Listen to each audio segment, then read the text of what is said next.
Aujourd'hui, je rencontre Juliette, qui est formatrice à l'Institut des Arts de la Bijouterie, mais alors pas de Paris, de Aix-en-Provence. Et ça, je trouve, j'adore quand, c'est ce qu'on disait il y a 2 secondes, il n'y a pas de Parisiens, il n'y a que des gens de province qui viennent à Paris. Donc c'est assez exact. Je rencontre Juliette aussi à son établi, et là j'adore ça, parce que un établi, j'ai l'impression d'être à mon travail et avec les gens que j'aime. Donc ça me plaît encore plus. Je vais laisser Juliette se présenter parce qu'elle fait de jolies choses et j'ai aimé ce qu'elle disait aussi. Donc, bonjour Anne, je suis donc Juliette Arda, je suis bijoutière orfèvre. Je suis formatrice à l'Institut des Arts de la Bijouterie à Aix-en-Provence. Et mon profil est un peu particulier parce que moi j'ai été formée en Grande-Bretagne, dans une école en Écosse, où j'ai été dans une école où l'art, le design et l'artisanat sont complètement mélangés. Donc j'ai mon diplôme, techniquement, c'est un Bachelor of Design, Jewelry and Metalwork. Donc c'est 4 années d'études, durant laquelle on est amené à pratiquer une bijouterie qui se tourne plus vers la création contemporaine et qui va mélanger des techniques très traditionnelles, mais dans des expressions un petit peu plus tournées vers le design. Donc, contrairement aux filières françaises qui sont vraiment axées sur la tradition et la joaillerie, moi j'ai une approche un petit peu plus contemporaine et iconoclaste peut-être. Et alors j'ai une question, Juliette. Pourquoi l'Écosse? C'est si loin. Alors c'est si beau, je sais, mais c'est si loin quand même. Oh, ça c'est une histoire familiale en quelque sorte. J'ai voulu faire de la bijouterie assez tôt, mais ma famille était contre l'idée de m'envoyer dans une filière professionnelle. J'ai eu beau batailler avec ma famille, j'ai dû passer par un baccalauréat général. Et quand j'ai pris un petit peu plus de graines, je suis allée dans une école d'art en France où j'ai été assez malheureuse parce que je trouvais qu'on nous enseignait que de l'art très contemporain et j'avais envie de faire. Et c'est mon professeur d'anglais de l'école d'art d'Aix-en-Provence qui m'a aidée à intégrer une école en Grande-Bretagne où justement l'art, le design et l'artisanat étaient présentés et enseignés au même niveau. C'est un peu une vision qui est plus globale, qui est plus artistique, je trouve, de la façon et créative, parce qu'on peut être créateur par différents moyens. Et ça a l'air d'être ça, cette école. Oui, oui. Alors moi j'étais dans une école en Écosse, à Dundee, Jordanstone's College of Art and Design. Mais il y a beaucoup d'écoles en Grande-Bretagne qui fonctionnent sur le même principe, à Londres ou partout ailleurs. Personnellement, j'ai choisi l'Écosse par goût de la culture celtique et aussi par l'envie d'être dans un endroit plus isolé où je n'allais pas être trop distraite par la vie londonienne. C'est sérieux? Plus sérieuse. Et financièrement aussi, c'est beaucoup plus abordable. Voilà. J'ai bénéficié d'une bourse européenne qui m'a permis de partir là-bas. Et en effet, l'enseignement, la pratique de la bijouterie anglo-saxonne et l'enseignement anglo-saxon sont très très différents de la tradition française, à la fois dans les postures pédagogiques, la façon dont on va pousser les élèves à développer leur personnalité et leur créativité, et aussi dans les techniques qu'on va apprendre. Il y a pas mal de variations dans les techniques, même les techniques de base, la façon dont on va souder avec les matériaux qu'on va utiliser sont un peu différents des techniques françaises. Ça, je m'en suis rendu compte quand je suis rentrée en France. Après, oui. Quand j'ai commencé à travailler avec Odiane Raguin, qui a créé l'école avec moi à Aix-en-Provence, et qui, elle, a une formation française. Elle a fait le CAP de bijouterie, elle est aussi gémologue. Oui, c'est les parcours presque la filière générale, basique, normale. Voilà. Odiane a aussi fait un détour par l'histoire de l'art avant de faire de la bijouterie. Et quand on s'est rencontrés, en plus d'une belle rencontre d'artisans et de personnes, on s'est rendu compte que nos techniques étaient complémentaires en fait. Donc elle m'a appris des choses, je lui ai appris des choses. Et on s'est rendu compte que l'enseignement complètement à la française ou complètement à l'anglo-saxonne, c'était il y avait quelque chose à faire avec ça. Et donc on a décidé de créer une école où on allait pouvoir... Elle a été créée quand, cette école ? Il y a 5 ans, en 2014. On a commencé tout petit à proposer des stages.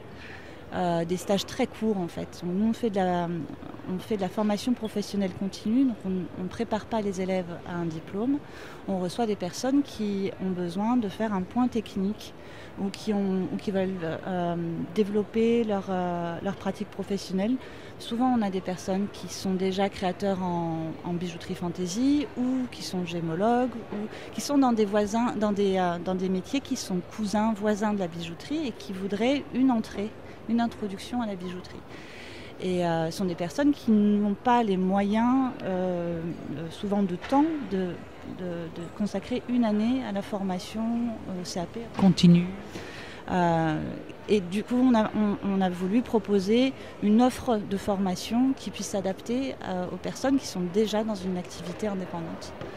Et on reçoit nos élèves pour une semaine ou pour 2 semaines ou une semaine par mois pendant plusieurs mois. On fait vraiment des choses à la carte et on fait des choses très, très pointues techniquement et on prend que 5 élèves à la fois. Donc on est... Oui, c'est presque des classes sur mesure, en minima. Je prendrai la fiche tout à l'heure et puis je le mettrai en même temps sur le site. Comme ça, les gens pourront, les personnes intéressées peuvent jeter un coup d'œil. Et tu peux me parler un petit peu dans cette école-là, il me semble que vous avez étudié énormément de techniques différentes alors. Dans l'école où j'étais, moi, oui. Déjà, le fait d'être dans une école dans laquelle il y a un département de céramique, de textile, d'impression photo, architecture, sculpture, animation, graphisme, enfin, on est dans un même campus. Donc on est stimulé à tous les niveaux. C'est vraiment un vivier de compétences et de techniques qui est assez extraordinaire, si bien que chacun des élèves de mon département de bijouterie a pu vraiment développer quelque chose de très très personnel. On était aussi encouragé à prendre une option. Moi j'ai fait une option d'illustration et de photographie par exemple, ce qui m'a permis ensuite, quand je suis rentrée en France, d'apprendre le gouaché. Parce que le gouaché, c'est typiquement français, c'est vraiment un art et une tradition française que j'adore, mais que je n'ai pas du tout vu à l'école, moi. On nous a encouragés à faire beaucoup de design, on était jugés à la fois sur la production d'un objet, mais aussi tout le processus en amont. C'est qu'on devait tenir des carnets de recherche, des croquis, des choses comme ça.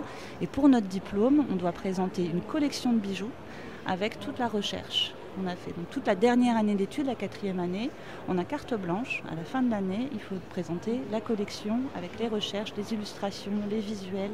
Et pourquoi du comment, etc. Que ce soit pourquoi on a l'idée. Voilà, et on passe devant un jury en fait. Et contrairement aux examens où on doit faire un bijou qu'on ne connaissait pas avant dans un temps donné. C'est très très différent. Donc ce sont des formations qui nous amènent à une pratique de créateur indépendant. Et l'examen est une espèce de grande exposition. Chaque année, en fin d'année, toute l'école se transforme en hall d'exposition et tous les départements, tous les diplômants exposent leur travail. Une grande fête. Oui, ça a l'air comme ça assez intéressant et ça manque un peu peut-être dans notre cadre un peu scolaire français. Est-ce que tu peux nous parler de ce que tu réalises, parce qu'il y a un travail sur le métal que tu fais là qui est assez extraordinaire. Alors, dans le cadre du salon Bijorka cette année, je suis venue pour faire des démonstrations, représenter l'école, mais aussi faire des démonstrations. On était venus en septembre dernier. On avait fait des démonstrations de ciselure. On s'est retrouvés avec plusieurs artisans à faire des démonstrations, mais on a trouvé que c'était un peu tristouné de travailler chacun dans notre coin. Donc cette année, on a décidé de relever un défi un petit peu fou, qui est de réaliser à 10 mains 2 broches en forme de rémanta. Une qui sera très joaillère, qui va être menée par mon collègue Tony, et une autre un petit peu plus contemporaine. Et tout le monde va intervenir dessus. Donc, tous les exposants, enfin pas tous les démonstrants, tous les métiers. Voilà, tous les métiers. Donc joaillier, orfèvre, graveur, polisseur, et Estelle Lagarde qui est derrière nous, qui est en train de réaliser le gouaché de l'une des deux broches. Et la mienne, j'ai décidé de la réaliser en mokumegane. Mokumegane, c'est une technique japonaise de damasquinage des métaux non ferreux. Donc c'est voisin, c'est l'application aux métaux précieux de la technique de damasquinage qu'on voit sur les lames de couteaux japonaises ou les épées ou qu'on peut faire avec différents aciers. Donc on fait un millefeuille de différents métaux. Là pour la broche j'ai choisi de faire cuivre et argent, mais on pourrait le faire avec de l'or, avec du platine. Et on peut choisir différents métaux qui ont des teintes différentes. On va créer un millefeuille très serré en fusion de ces métaux et ensuite en le forgeant et en le manipulant, on fait ressortir un motif mais qui est dans la masse du métal. Et l'aspect est extraordinaire à chaque fois. Hein. Il y a un peu un effet de surprise et pourtant la matière est là à chaque fois. Oui, et puis au fur et à mesure qu'on va travailler le métal, là, tel que tu le vois, c'est le métal tel que je l'ai sorti de mon atelier quand je l'ai préparé.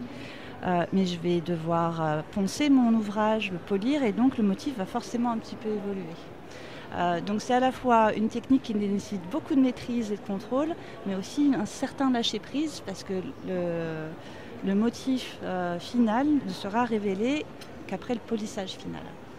C'est ça, c'est un peu la surprise. C'est-à-dire on travaille avant pour faire ce millefeuille de métal. Toi, tu travailles après pour lui donner un aspect.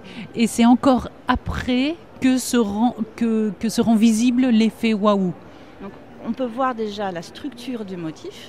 Parce que ça, je l'ai fait de manière très contrôlée à l'atelier tranquillement, quand mon métal est encore sous la forme d'un plané, d'une plaque.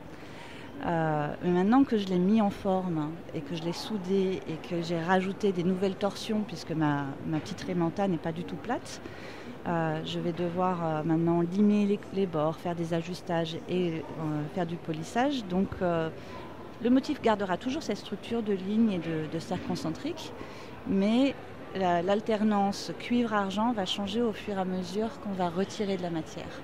Mais le motif, il est à cœur dans le métal. Donc j'aurai toujours la même. Voilà, c'est ça qui est extraordinaire. Variation, il y aura des zones qui sont plus cuivre, plus argent. Et je trouve que c'est du métal qui est très poétique d'une certaine manière.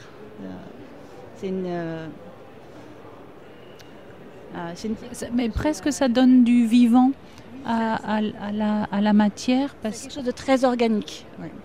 C'est une technique qui a été mise au point pour imiter le grain du bois à la base. Donc moku megane, ça veut dire bois métal, si je ne me trompe pas en japonais. Et c'est une technique qui a été mise au point pour créer des tsubas, sont des gardes, des katanas, des épées japonaises, de manière à imiter le bois. Puisque si on le maîtrise suffisamment bien, on peut vraiment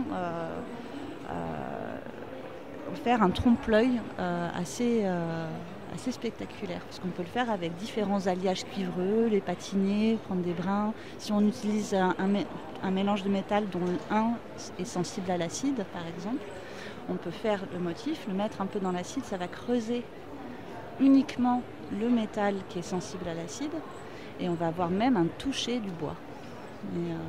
Donc ce qui est pas ce que je compte faire pour la Raymanta aujourd'hui, mais c'est... Je vais prendre une photo de la raie parce qu'elle est belle et je l'ai vue hier et elle m'a déjà... Le nom, je n'arrive même pas à le redire, mais en tout cas il m'a interloqué, c'est pour ça que je suis arrivée aujourd'hui ici. Merci beaucoup Juliette pour cette intervention et pour cette démonstration. De rien, c'est un plaisir d'être là.